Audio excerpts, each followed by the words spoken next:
प्रभो ओम नमः शिवाय महारुद्राय दीपं यदि परं ब्रह्म दीपं यदि जनार्दनः दीपो हरतु मे पाप पूजा दीप नमस्तुते धवलेश्वराय वालालिंग महाप्रभु संसार सुखी रखंतु।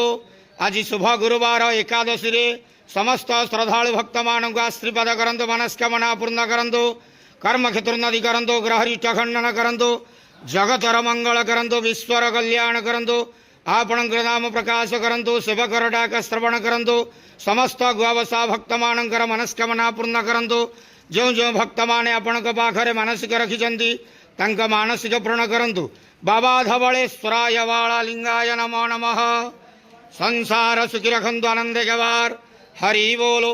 आज शुभ गुरुवार एकादशी रे समस्त श्रद्धालु भक्त मानक आश्रीपाद करंतु, आनंद गवार। हरि बोलो।